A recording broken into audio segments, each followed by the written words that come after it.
Welcome to Pop Cult, where we talk reality TV, celebrity chaos, and pop culture throwbacks. We are your hosts. I'm Avery. And I'm Julia, and we post 2 episodes every week. Tuesdays are for Reality Digest, where we cover the previous week's reality TV moments and latest celebrity chaos. And Thursdays are the Fame Files, where we revisit defining stories throughout pop culture history. Today is for the Fame Files, and we are talking about the Jen Shah scandal. What do you know about Jen Shah? What are you expecting to hear in all this? I'm actually really interested to hear in, the trial part, because I don't know, anything about that. I know, the lead up and all of that jazz, and how she always said that she wasn't guilty. So I'm interested in the switch, where she was like, I'm not guilty, to, she's in jail. So I'm Sure. really interested in that. Okay, well, we're going to get into all of it. This is a hefty one with a lot of detail. Good. But it's interesting because it obviously a lot of it correlates with the Real Housewives of Salt Lake City. I mean, it was such a good, setup scene. Lord knows if it was planned or not, but the scene of her leaving, getting in a truck and going, and then the FBI shows up. That definitely was not planned. I mean, I don't know. I'm sure it wasn't. I mean, somebody, I don't know. There's claims about, did somebody rat her out? Did they, was there maybe, did Homeland Security and NYPD have an informant of sorts? I definitely think that they probably had some type of informant, but I don't know that it was. I don't think it was any of the women on the show, because the case had been going on for so long. But I mean, it definitely looks as if it was not planned, because it's backup cameras that are being shown. They weren't ready to film on the camera A or whatever. But it is really good. They got really lucky, I guess I should say, that they caught that on camera. Yeah, it was TV gold. Okay, let's get into it then. We are starting on March 30th of 2021. Real Housewife of Salt Lake City, Jen Shah, was arrested by Homeland Security and the NYPD. She is subsequently faced with federal fraud charges, and the news was quite literally breaking live and just shocking. Fast forward 8 months later, on season 2, episode 10 of The Real Housewives of Salt Lake City, we see all of this unfold. And the events on the show are as follows, because I rewatched this episode to make sure that I was being factual. As you should. Yeah. So Heather arrives first, where she meets the party bus outside of her business, Beauty Lab. She is then followed by Whitney, Jenny, and Jen with, I had to say this, she rolled up with 4 suitcases. So, Lord. I know, that's classic her though. Jen Shah and the other housewives are sitting in a party bus about to leave for the cast trip to Vail when Jen receives a phone call from her husband telling her she needs to come to the house. She asks Whitney to de-mic her, and she gets off the bus continuing to talk to her husband. And one thing I actually heard somewhere about the cast de-miking each other, if that ever happens, then you know that it's something serious. Yeah. Oh, yeah. Because apparently those mics are very finicky, and if you don't know how to properly handle them, then they will break easily. So that was probably the first sign.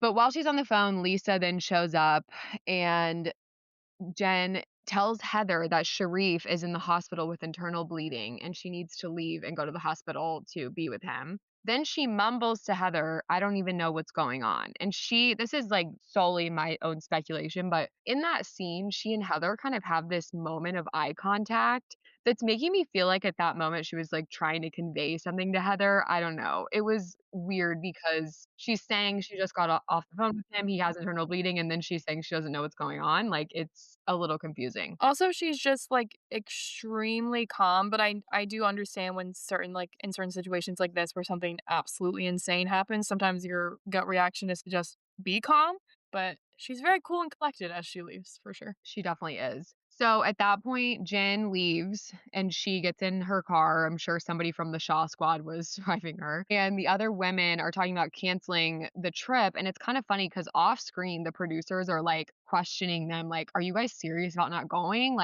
Are you actually considering canceling this? And I just think that that's funny because you know that those producers have put so much time and money in this trip, and I'm sure the trips are like just massive to them. They're always a huge part of the season. And not to mention, Meredith and Mary had gone separately. They didn't ride in the bus with everyone. So they've definitely already sent like a crew and equipment to Vale to meet them there. So they're like, oh my God, if we cancel this trip, this is going to be so bad. But nonetheless, 12 minutes after she leaves, you see the cameras pick up law enforcement officers through the windows of the vans.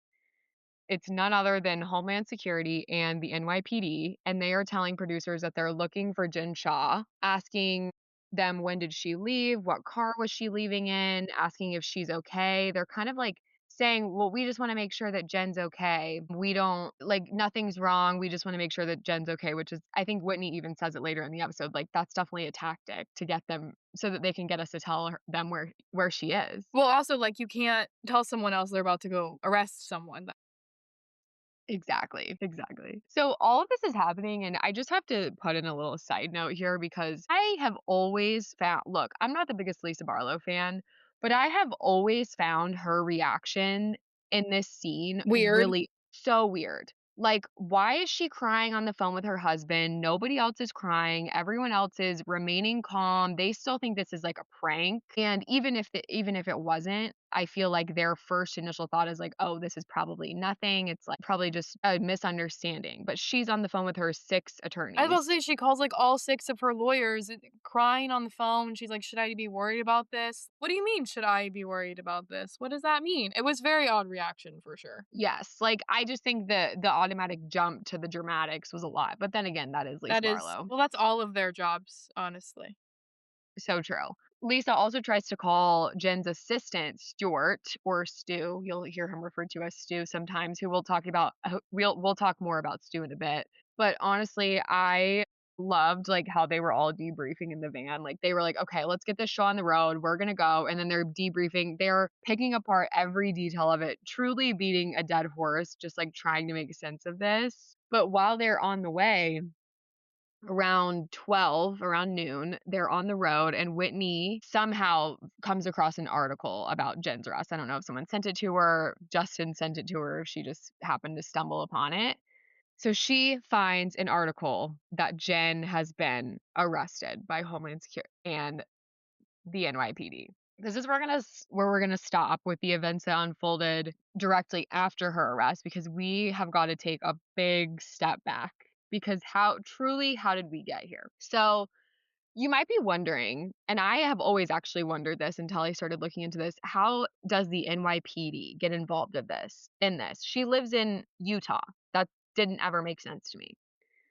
So the reason that they were involved is because dating all the way back to 2016, there was an investigation that began due to an arrest that the NYPD made regarding narcotics smuggling. The person who was responsible was also found to be involved in telemarketing fraud, and his name is, forgive me for the pronunciation, but I think it's Arash Katabji. He was subsequently indicted in 2017 for operating fake telemarketing companies, which basically means that they were selling fake products under the guise that these products would help someone get their business off the ground, but they would just take people's money. And once they had their credit card info, they would just bleed them dry, continuing to sell them on these claims until they've pretty much taken them for all their worth and maxed out their credit cards. So how did they find all these people who were willing to give over their info? A group of telemarketers in many different companies were targeting these people to get their information through fake ads, essentially. So something like a work from home ad or starting your own business. Like, are you wanting to start your own business? Do you want to work for yourself? Like those types of, I guess, rhetoric. I feel like those are all over TikTok right now. I feel like I see a bunch. Yes, I totally agree. Yeah, don't ever put your credit card info into something like that, even if it seems like the creator is an actual real Yeah. person. So they would then click on the ad and enter their info, which was then gathered into a database. So this could be like their name, number, maybe sometimes sometimes even their credit card info, and if not their credit cards, then they have your phone number. So you're, at the very least, you're then on their call list and they're going to get you on the phone to play out this scheme. Then once they have the information, they pass it in between companies. Most people clicking on these ads would be willing to pay a small amount, like maybe it's just $100 for an online course or a consultation, like not a huge amount for most people, like maybe some, but then it's also not asking you for thousands and thousands of dollars. So it doesn't like seem like a scheme up front, but they are then flagged as susceptible to these kind of schemes. So then now you're on the radar of these salespeople who are literally taking advantage of you believing an ad that is maybe on Facebook, or maybe they're on a website reading an article and it pops up. Like, it's so insidious because we see ads all the time. How are we supposed to know which ones are fake and which ones aren't? So they will start calling you over and over again to help you, and they're going to say things like, we're going to help you make this a reality. They'll tell you that you're going to be making thousands of dollars a week. So they're pitching you this return on investment that makes you think, okay, it's fine if I authorize to take 10 grand out of my account because it's going to be back in my bank account in less than 2 months or however long. So it's like they're saying this is an investment in you up front, but then they know that you're never getting that money back. I'm like stressed. I'm like stressed for these people who are falling for this. Yeah, It's it's just like, really sad, which makes it like whenever I see like, well, we'll get into that later. The whole time that the victims would be in communication with them, they're claiming to be helping them with things like building a website, one-on-one coaching, but they're just conning you into investing in these services that don't actually exist. They'll never actually provide anything, or maybe they do give you some sort of blueprint for what they sold you, but none of it's actually effective. The saddest part about this whole thing, in my opinion, is that some of these people, some if not most of these people, were elderly and maybe don't even really fully understand how telemarketing and online marketing works. ugh, no. I mean, I knew this, of course, but it just makes me sad. Like these poor old people. I know, it's so sad. The authorities literally have phone calls between Katabshi, our criminal who we arrested just a few minutes ago, and another scammer talking about getting 20 grand from a lake of shit. Damn it. God Let me damn it. put let me put my stuff on do not disturb. I'm gonna read that again. The authorities literally have phone calls between Katabchi and another scammer talking about getting 20 grand from a victim because now that they had her credit card information, they can just keep charging it like on a monthly basis or keep selling her on things. So clearly these people are absolutely sociopathic and have no morals Mhm. because they are targeting the disabled, the unemployed, retirees, people who maybe need some sort of financial relief, but are having a hard time in the job market or aren't physically able to work from somewhere else or work from an office. One older lady who spoke out was hand making. This is literally, I was like getting teary eyed, like when I was writing this down. One older lady who spoke out was hand making what she called snuggle blankets for newborn babies, and that was the product that she was trying to sell using these scammers' marketing tactics. And she ended up having to refinance her home to pay off the credit card debt that they put on her cards. And she now gives the snuggle blankets away for free to new moms. Is there not a way for her to get her money back? I guess that's where I'm like not understanding because if someone's taking $10,000 and you're thinking you're just gonna get that right back, you would notice that you didn't get the $10,000 back or like make more. Yeah, it's a good question. I think it's kind of like the psychology of it is important to think about. Like they're telling her like, well, we're gonna do this to try and get you your money back. Like that tactic didn't work, but this one will. Okay.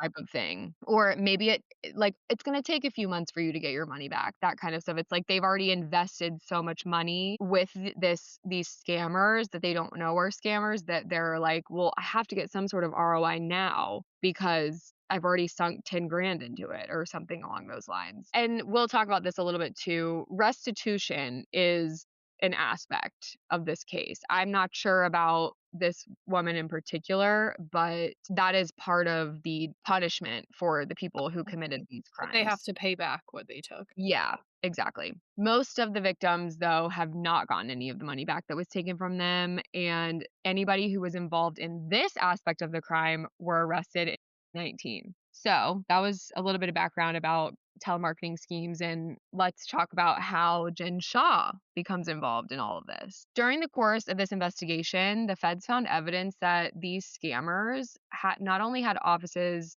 in New York, but also on the western side of the country in states like Nevada, Utah, Arizona. And they had discovered that this has been going on for over 10 years. One company in particular was called e-commerce, which is like the lamest name ever. Yeah. And it was owned by a man named Kevin Handren, who was arrested and named as a co-defendant in the same case that Jen was implicated in. So we're going to pause here on the details of the case and get into a little bit about Jen's background, her involvement on Housewives, and how her being on Housewives and acting the way she did was actually so insane, given that she knew she was part of fraud and a willing participant in flaunting this quote unquote wealth on TV. Yeah, for sure. I think it's important to understand Jen as a TV personality a little bit before we get into some of the more intricate details about her and her involvement in the case. Real Housewives of Salt Lake City was a new franchise after a while of Bravo not coming out with a new Housewives franchise for a while. And it was also in a place that was really unexpected. Like Salt Lake City, everybody knows, what it is, where it is, but I wouldn't necessarily say it's like a Beverly Hills or a New York City or an Atlanta type of city, right? But Andy Cohen announced Salt Lake City at the 2019 BravoCon, and it was surprising, but also people thought that maybe these women would be a little bit more down to earth because of the location not being, so well known as such a wealthy area. Of course, I'm sure there is wealth in Salt Lake City, but it's not going to be on the same level that Beverly Hills would be, for example. And also, religion was a big part of their stories. So I think everybody was expecting maybe it's just some different personality traits from these women. This was also the most diverse cast that had ever been premiered, whether it's ethnicity, religion, cultural background. And Jen talks a little bit about being a Tongan Polynesian woman growing up in a very Mormon community. She talks about this on the show and feeling like a little bit like an outcast in Utah, and recalls being made fun of for her ethnicity and her skin color. So she is vulnerable in the seasons that she was on, and honestly continues to be up until her inevitably having to go to prison. She does share her life. It's just, that's doesn't discount the crimes that she committed. So but this vulnerability, I think, is one of the things that sort of endeared the audience to her because she was kind of like the perfect housewife. She was so unhinged, Oh my god. violent at times, but never actually crossing that line of actual assault up until the incident with Heather that didn't come out until much later after she was already in prison. But regardless, she appears to be unbelievably wealthy and aesthetically fabulous. She has a private jet, a huge house. She throws these massive parties that she's spending tens of thousands of dollars on. I think she even spent upwards of 80 grand on a party for somebody else. I think it was Meredith. Yeah, it was Meredith, the very first episode. She's throwing this like massive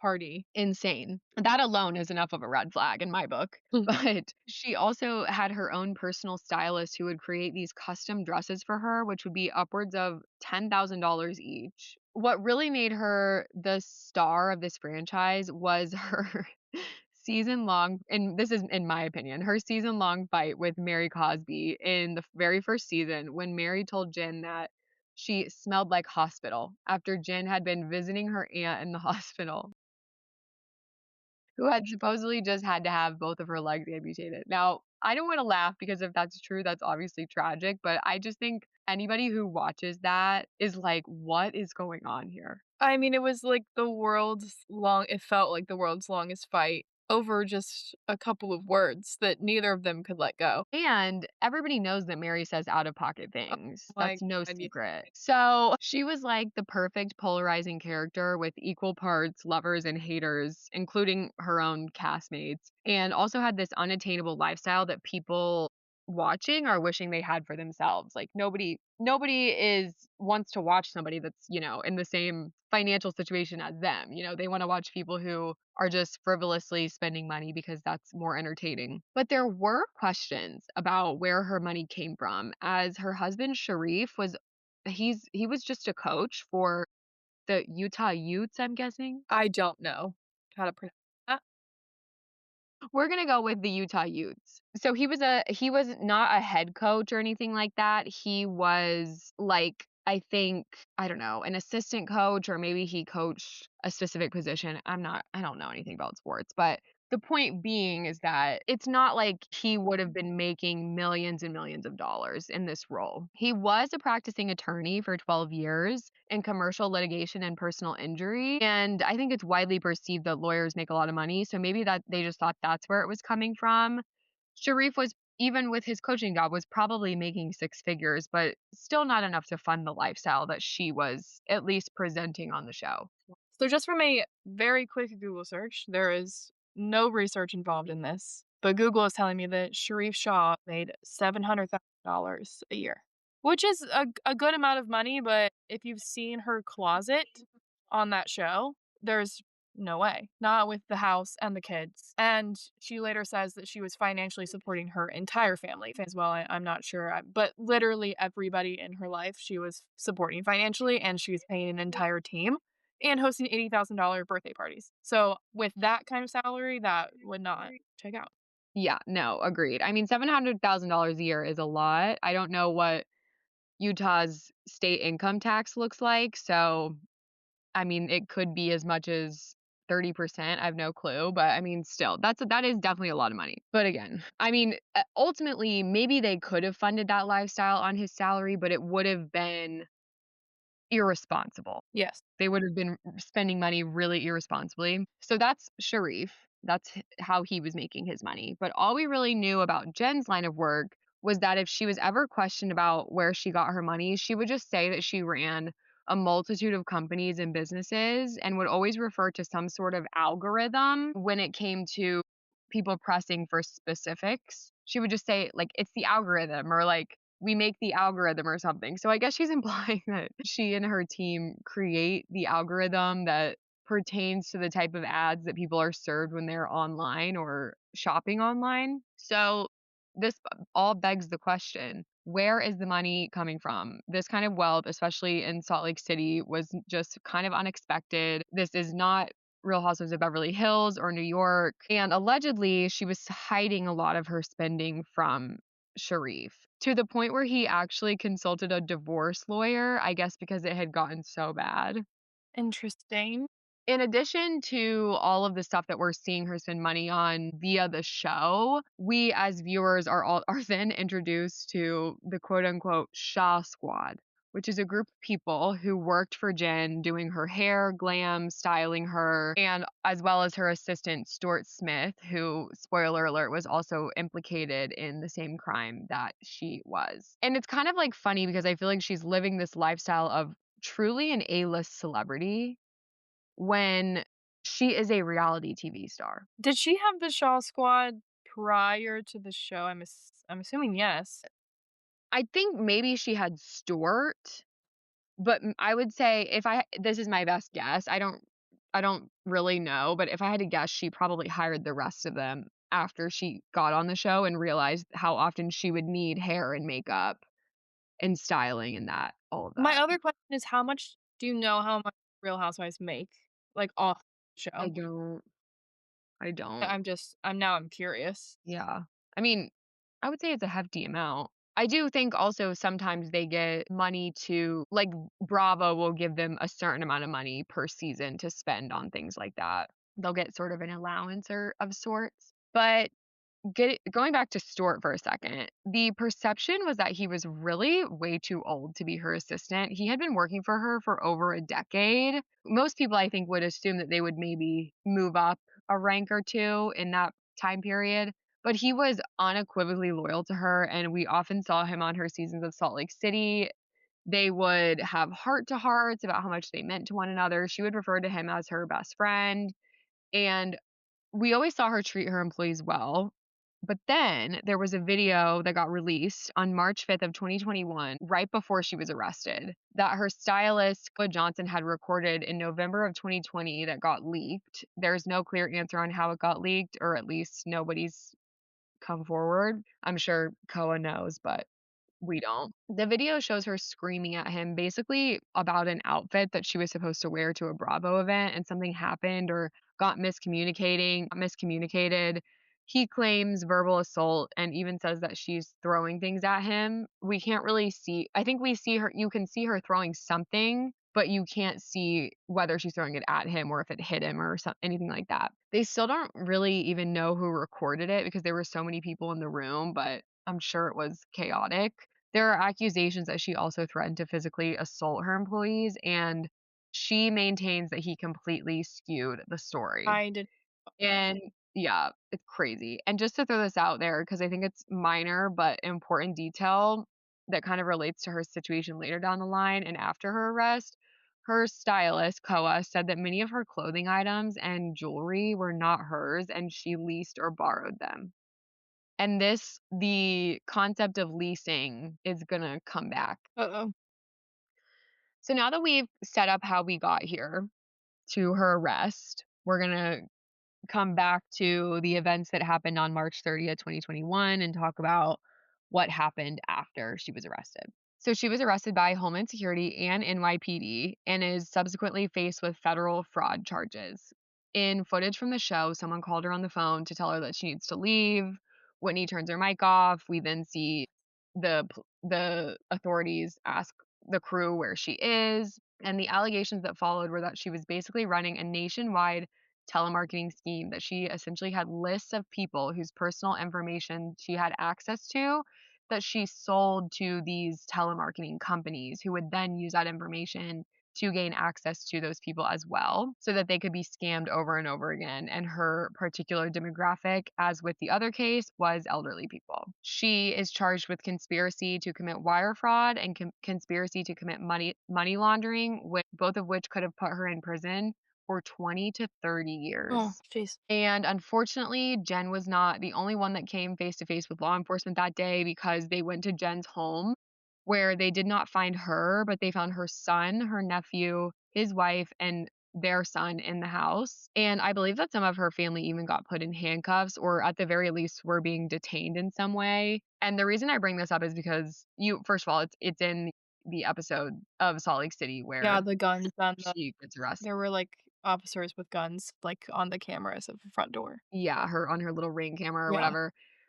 But I bring this up because I think it's so awful that she put her family in harm's way while she was making these horribly selfish decisions. She wasn't even, I mean, I can't imagine committing a crime knowing that I have a family who would be affected by this, Yeah, you yeah. know? And then, I mean, much less like the victims. Come on, like, you're an awful person. So earlier, when I mentioned that her stylist would say that she would lease or rent a lot of her luxury items, it is reminiscent to the fact that she had a $250,000 bond to ensure that she would show up in court, but she had to put up cash because she didn't have any actual assets because they were renting the home that they were staying in Salt Lake. The one that was on So, for example, Stewart had to do the same. So he put up his house as collateral, but Jen didn't have a home to put up because she was renting. I don't think I knew that was a rented house. I don't think that she ever says it on the Not show. So one it's kind of like, it's like you see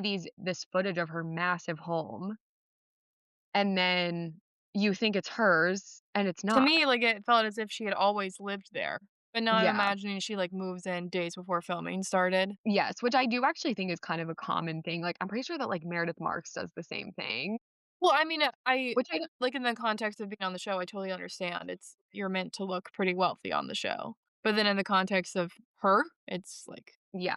And it's just I mean, it's first of all, it's insane that she even had $250,000 in cash in the first place.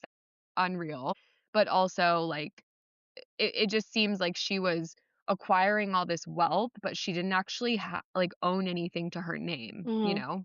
So I just feel like it gives context into how phony her lifestyle was. And speaking of Stuart, he was also arrested and brought up on the same charges. So she gets arrested, she's been charged, and now she's out on bond. And she decides to enter a plea of not guilty. Absolutely insane to me. And continues to maintain her innocence. All the while, she continued to shoot the second and third seasons of Real Housewives of Salt Lake City, even after she was arrested and brought up on charges, adamantly insisting that she was innocent pretty much every single episode, and her castmates, for the most part, stood by Oh, her. absolutely. I mean, watching her confessionals that she does, she just talks about how much she regrets everything. I mean, I wouldn't even say regrets, because obviously she's pleading not guilty. How bad she feels for her family. So it's interesting that you brought that up because she's crying over it consistently in her confessionals and saying that she's not guilty. And genuinely, like, if you're just watching the show and you have no context, you would be on Jen's side if you didn't know what was going on, because if you're probably watching it live and you don't know what's happened yet, um, I would have been on Jen's side just based on the narrative that she's giving. I totally agree because at that point, I mean, who's going to be that psychopathic to continue to cry and break down on Mhm. camera when you know that you did Yeah. it? That's what Like, gets just take yourself out of the equation. How do you lie like that? I don't know. It's insane I to mean, me. obviously you don't wanna confess on TV because that's recorded. Right. I just I would have not been able to film at all. Like, I would have taken the time to be with my family because I knew I was guilty. I knew I was about to go to jail and just not been on the show. Yeah, I think that really too goes back to like, I mean, I know that this word gets overused, but like, I truly do think that she is maybe a narcissist or just has a lack of moral compass. Like, I don't know, because I understand like innocent until proven guilty. So even if she knew she was guilty, it's up to a jury, Yeah. right? So of course, she's not going to say that she's guilty when there's still a chance that a jury Yeah. could rule not guilty. Yeah, but, like, to bring your entire family and your friends into this, like, I think I would've maybe stepped out of the spotlight and out from in front of the I'm cameras for surprised. I guess they just thought they could make a lot of money off of it, that the show even let her back on. well, they don't I mean, they I think probably were protecting themselves in a sense maybe because she did plead not guilty. So, just as much as the viewers and Jen are like, "Maybe she's not guilty," Bravo's probably thinking the same thing, and imagine, they kick her off the show and she is found not guilty, and then I it's can like see Yeah, I see what you're saying. Because then she comes back and she's yeah, and also they have had people back like Teresa Giudice from Real Housewives of New Jersey. She went to jail in prison and she came back. Khloe Kardashian. Oh She my went god. to jail. She did. Not Bravo, but I just don't think I don't know that Bravo has many qualms with it. But yeah, she kept filming. Her castmates were like, "She's definitely innocent. I have to believe she's innocent." And it's honestly an insane decision to keep filming because supposedly the feds were watching her every move on the show, both before and after the arrest. And I have to believe that her defense team knew that. So it's wild to me that they let her do it, but I mean, maybe she ignored their advice, maybe she didn't have a choice because that's the only paycheck she was getting. Could be a multitude of reasons. But regardless, she continued to be a public figure. In October of 2021, she did a paid appearance at a strip club in Vegas while she had criminal charges pending. And I'm sure that the funds she earned doing these appearances helped her with her legal fees, but it's just a really bad look and not painting her as remorseful at all if you're out doing public appearances and still, I mean, it's crazy. Not even and I felt like she was still flaunting her wealth too.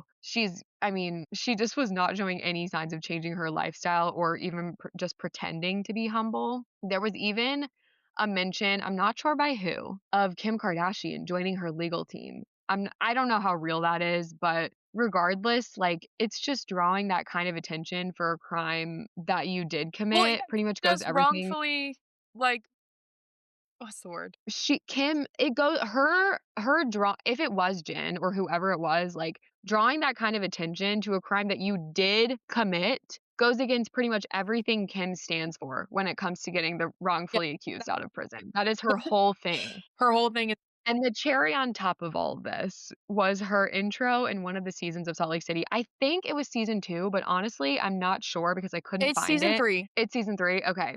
Where she says, "Only thing I'm guilty of is being Amazing. Shah-mazing." I like, ugh, I won't get into that. That's just what a line to pick. It's insufferable, actually. Initially, both Stuart and Jen entered pleas of not guilty, and there was subsequently a free Jen Shah My movement god. happening on social media that she started herself. It was hashtag free Jen Shah. Jen started that? Mhm. You can't start that for yourself. Yeah, allegedly, you know. So what they were trying to prove was that while Jen and Stuart had started by just selling these leads, these databases of information to the companies who were then selling the non-existent services, but what they're trying to prove with this case is that while they started out with that, they then shifted and then started selling the non-existent services themselves, which is a worse crime in the eyes of the government. Authorities were alleging that they were creating shell companies, which is basically a fake inactive company that's used to cover up the actual business. And theirs was supposedly in Kosovo. And this was going on for years. And because of this, in the broader schemes of things, these scammers are able to get away with this kind of stuff without always having to pay restitution because they will hide their money via other countries where money laundering is sometimes not even seen as a crime. Wow. So that's kind of, I think, back to your question earlier about, how did these people not get their money back? That's 'Cause they're one way, is if yeah, that makes they're protected by having companies or accounts in other countries. crazy. I know. At this point, at least from a pop culture perspective, everything was kind of up in the air in terms of whether or not the viewers thought she was guilty. We didn't really know. Obviously, she's saying she's not and just sort of resuming her normal life, still filming the show, has the support of her castmates. But then, 8 months after her arrest on November 19th of 2021, Stuart Smith, her assistant, as we talked about earlier, more like partner in crime, pleads guilty to money laundering and perjury. He did not say who he was in it with, but it was safe to assume Jen was also guilty given the closeness of their relationship, which was literally blasted on national TV through Salt Lake City. This would have been during the time at which season 2 of Real Housewives of Salt Lake City was airing. So in the context of the show, the women are not yet privy to the information that Stuart had changed his But in plea. season 3 they are, because the way they're talking in season 3, I just don't feel like that. Yeah. No, I think they knew, or at least at some point in season 3, they found out. I see, because this would've season 2 was airing, but they were already filming season 3 at the time. Yeah, likely. Regarding her defense for these crimes, for the crimes that she was charged with, the defense's story was that she wasn't the one actually selling these fake services and that she was just generating leads for these companies to have numbers to call, basically saying she didn't know the malintent behind what was being done with these numbers. So she's saying that she was collecting the information, which is not necessarily illegal, but she didn't know what was happening to them after she gave them away. But come to find out, Jen was at least loosely related to this industry, if you can even call it an industry, as early as 2007, Wow. when a woman named Dana Wilkie started looking into Jen after The Real Housewives aired. I'm assuming just because, I don't know, maybe her lifestyle didn't add up and she wanted an explanation type thing. She found Jen's LinkedIn page that stated she was a director of business development for a company called Prosper Inc. starting in 2007. Prosper Inc. was a sales company, or at least claimed Mhm. to be one. Prosper Inc. had been in the news before while she was working there because an employee was suing them for alleged waterboarding at a company My event. god. Eventually they settled, but this did happen in 2007. I posted Jen's LinkedIn on socials with the info about her working at Prosper Inc. after she found it, and Jen subsequently deleted that from her LinkedIn. Yeah. In 2011, she went to work at another telemarketing company called Thrive and held a similar role of VP of Business Development. According to her aunt, she wasn't invited to one of the regular, like, standing VP meetings that they would have. And at that point, that was when she decided to quit and go off on her own. So she basically just I guess, got tired of the office dynamics and wanted to be her own boss. It is important to note that the FDC, which I believe is the Financial Development Corporation, deposed her about her work at Thrive. And 2 years later, Thrive was found guilty in deceptive sales practices to the tune of $27 million. So, doing something I would assume similar to what she was doing, obviously on a much larger scale. It's a big company, but that's just, I mean, I think that's important given the trajectory of her life from here on out. After continuing to plead not guilty, even after her assistant did plead guilty, it took her nearly 8 months to finally change her plea in a hearing at an NYC court where she told the judge that she had, quote, committed wire fraud, offering services with little to no value. We used interstate telephones and emails. I knew many of the purchasers were over the age of 55. I am so sorry. The judge then asked her if she knew what she did was wrong, and she said yes. So 8 months after Stewart pleads guilty, which would be, I mean, a little over a year after she, you know, I think was arrested, she finally pleads guilty. For context, in regard to the show timeline, about 3 months after filming Wrapped, cameras were picked back up 4 days before her trial. The cameras follow her to New York City, where her trial is being held, and Heather and Meredith are also with her at this time. This is all happening in the second half of the last episode of season 3, in case, anyone wants to watch it. It's very captivating. She is quite literally proclaiming her innocence up until the last second and is blaming Stuart for the whole thing, saying that he is basically taking her down with him. And then on July 11th of 2022, she pleads guilty. The season 3 reunion was filmed in December of 2022, and she was not in attendance. I want to know, obviously her lawyers probably had her change, but like what was other than Stuart pleading guilty, which makes her look extremely guilty. She still said she was innocent for so long after he pled guilty. Like what woke her up in the middle of the night and was like, you have to do this. Sure. I think it is because of the plea. That's usually why people do that. They want the plea deal. If she It had was it risked going to trial and not taken the plea and left it up to a jury to decide her fate, she could have gotten, I mean, double or triple of what of what they offered her in the yeah. plea deal. Prior to her changing her plea, the expectation was that she would be in prison for at least a decade if she were to be convicted. Her maximum prison sentence was up to 30 years. Now that she has pled guilty, she will no longer have a trial, obviously, and the goal ultimately is to get restitution for the victims. Victim impact statements used during the trial revealed victims having upwards of $100,000 stolen from them, with others saying that the theft rendered them homeless. The original plea deal asked for 11 to 14 years in prison, to which the US government then countered with 10, and later Jen and her team asked for a reduced sentence of just 3 3 years, years. which is honestly insulting, and it's super frustrating once we get to kind of what's transpired after she did go to prison. It's like insulting to these victims, and it's really, really Yeah. frustrating. After switching her plea, her attorney is quoted in a People magazine article stating, "Miss Shah is a good woman who crossed a line. She accepts full responsibility for her actions and deeply apologizes to all who have been harmed.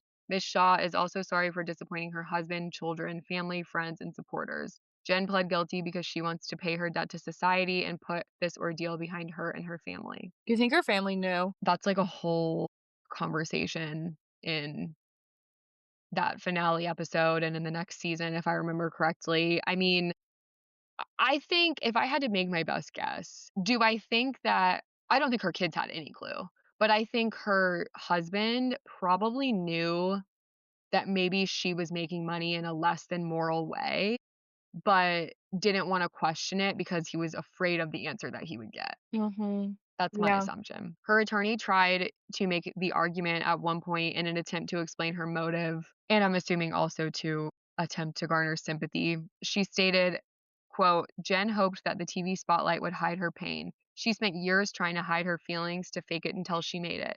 She tried not to see the people who lost money. Her original fraud was on herself." That's the And the judge I've ever heard in my life. Yeah, it's actually so Yeah. insulting once again, and also inaccurate because the judge clapped back saying, "So you were saying her hunger for trinkets I go?" mean, clap back. And her lawyer goes on basically just to say she's learning from this and will do her best to Her repay her best. She victims. better repay them.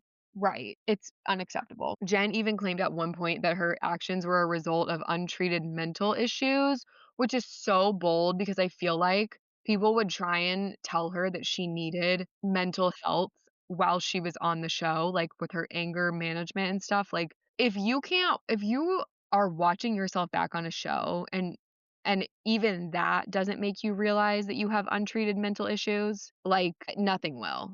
Watching yourself back, in my opinion, is like that has got to be the most surefire Yeah, way absolutely humbling. and like such make you have such self-awareness. So that just doesn't even make sense to me. And it's also not an No. excuse. But I mean, to me, this just means that she felt like a fraud herself being on TV and showing off this lavish lifestyle, all while trying to ignore that she was putting these victims through this because it was her way of making herself feel better about whatever imposter syndrome she had going on, clearly. I also found a court document which essentially, I guess, is a statement from Jen, sort of like an explanation to an extent of why she committed these crimes. It's about 4 pages and a lot of it is redacted. So, in a nutshell, it basically said that she accepts responsibility and was going through a very rough period in her personal life, which is almost ultimately what led her to make these decisions. In 2016, her marriage began to suffer due to her husband's work schedule and what she had to sacrifice to help him achieve his career goals.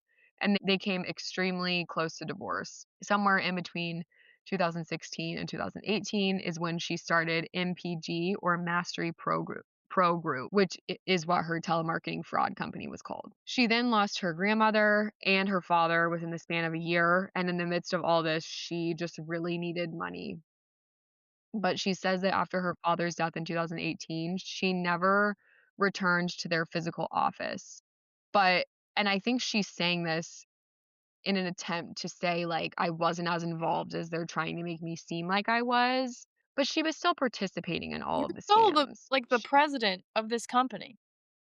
Right, you started the They are company. a representation of you. They will do what you say. And it doesn't matter if you're not going into the office and being face to face with your employees, if you can even call them that. Like, no, not an excuse. And she claims that she wanted out of what she called the coaching business. So I guess she's saying that she was coaching these people to also commit fraud. Lovely.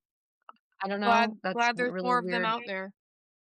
Yeah, real great. I know. This is so comforting, Jen. Thank Thank you. you. A few months later is when she got approached for Real Housewives of Salt Lake City, which she felt like was her opportunity to get out of this mess that she had gotten herself into. If I'm remembering correctly, I think the first season of Salt Lake City aired in It 2019. did. So then that would make sense. They came to her with this opportunity. And again, that's all paraphrased.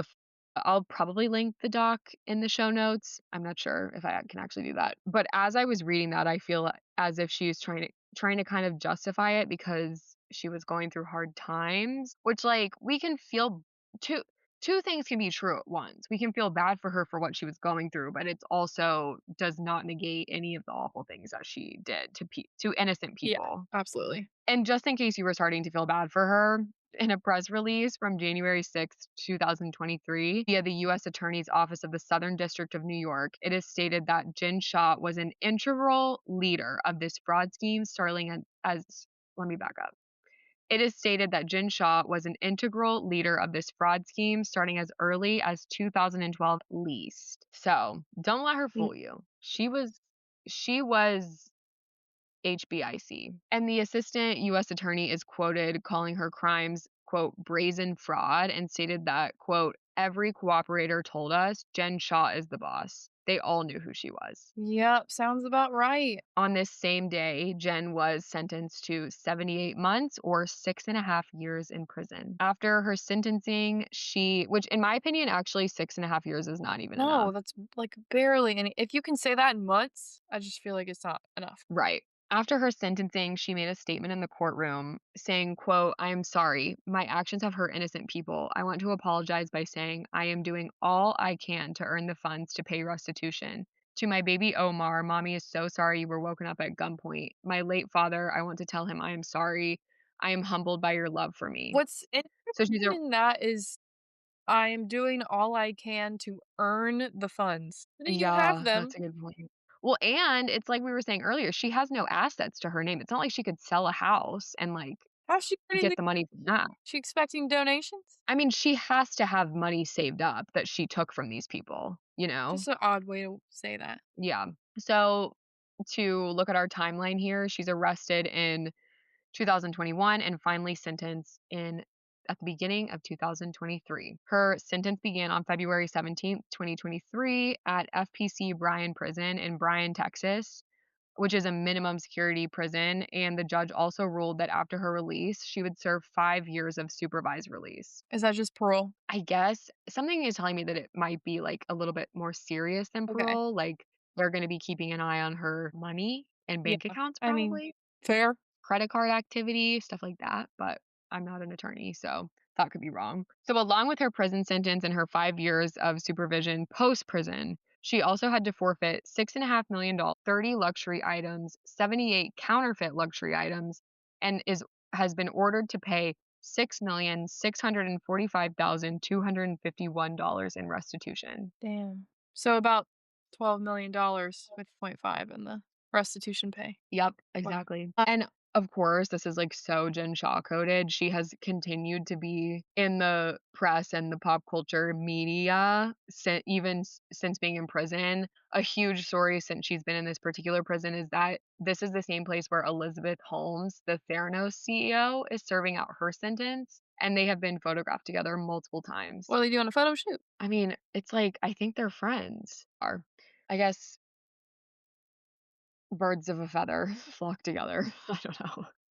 After Jen went to prison, her attorney made a statement saying she is committed to serving her sentence with courage and purpose, fueled by her desire to make amends for the hurt she has caused and to help others in her new community. Not her referring to Community her prison inmates as her community. No ups. statements. Why we got talking Do about what? it? Why we have to keep making statements? She's in prison. That's a great call. Why are we still talking about? Why are we still letting her make statements? This statement continues on to say, no obstacle will deter Jen from making the most of her time in prison, and she's determined to make restitution to those whose lives she has impacted. Wow. There is more to this statement, but it's pretty long. So I'm just going to read I'm just reading what I felt like was most impactful in regard to the victims. I don't really care about Jen No, as a person. she'll be just fine. Right. While serving her sentence, she is allegedly tutoring other inmates and teaching an exercise Tutoring class them in in case what? you're Because all she knows is how to scam. girl. She teaches them how to I online feel like shop. yeah, I feel like she needs a supervisor. Teaching an exercise class. I mean, that's okay. Why do we need to Sure. tutor? I would love to know what exercise class she's teaching. Well, imagine she's just like leading a cycle class, but like a college type cycle class where you're doing Like a soul the cycle. arm choreo. Insane. But regardless of obviously our thoughts on her, she has apparently been on her best behavior because her sentence keeps getting shorter and shorter and shorter, which like, after researching everything about this, it's just so frustrating to hear. She originally was set to be released in 2029, which was then moved forward to August 30th, 2028, and then once again to December 19th, 2027, and again to November 3rd of 2026. In May of this year, Salt Lake Tribune says that she will now be released on October 4th of 2026. And most recently, in August of this year, Page Six reports exclusively that she will be released in August of 2026. My God.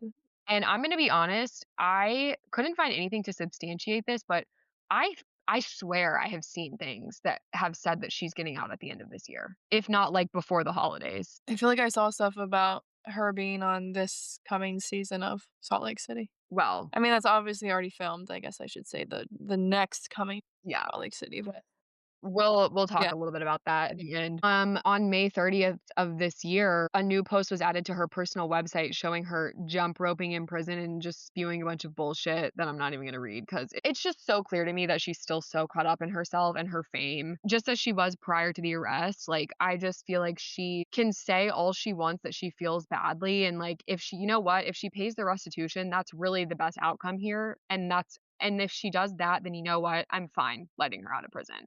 Not that it's up to me, but she is still like using her platform as a public figure to her Yeah, advantage. to in the pop culture Yeah. space, and it's gross, like, after what she did, in my humble Is her opinion. Instagram active? I think so, I think her husband runs it. Of course. Speaking of her husband, she even got to celebrate her anniversary with him from prison in August of this year. And since she's been in prison, she has been in touch with some of her Real Housewives of Salt Lake City co-stars. In the season 5 reunion, Meredith Marks said that Jen had called her and they had a brief conversation. And Meredith received a lot of criticism from the other women for this, and basically said that, like, Meredith basically said that she was, you know what, she's serving her time and she wasn't above giving people a second chance, which, I mean, Meredith is, like, right, but I don't know if I would really keep a relationship with somebody who was knowingly doing what she did. and also at the very least, even if you can overlook the crime that she committed, She was maybe lying, like have some respect for the fact that she punched Heather in the face. and she was just, like, blatantly lying to everyone, Yeah, like she's making you guys look like fools for supporting and her. she was getting offended when you even thought to question that she might have done it. Exactly. I don't know. I think, yeah, I mean, I just think you need to maybe read the room. Like, and I have always felt that Meredith is one of the most level-headed of the Salt Lake City cast. Ugh. So I understand that this is like her logic, and she also used to be a lawyer, so like I get it from that perspective, but I'm just not sure. Well, I also just find this super ironic because Meredith is like the queen of holding grudges towards other She was, like, the castmates. biggest Jen hater ever. Yeah, and, like, even now, like, I feel like in season 5, she was really, really upset with Mary, and um it was not resolved at the reunion, and even after all that she then saw watching it back that Mary was going through in season 5, I just think it's really petty. And not to mention, I mean, Monica from season 4 will likely never be able to return because of the betrayal that the women feel towards her, so it's really just not even an even playing field because, I mean, Monica and Jen, like, those are completely different situations, like, and I actually love Monica, I think she's so funny, and I honestly, now that I've, like, it's been a couple years since that season aired, like, I don't even really think what she did was that bad, like, I don't know.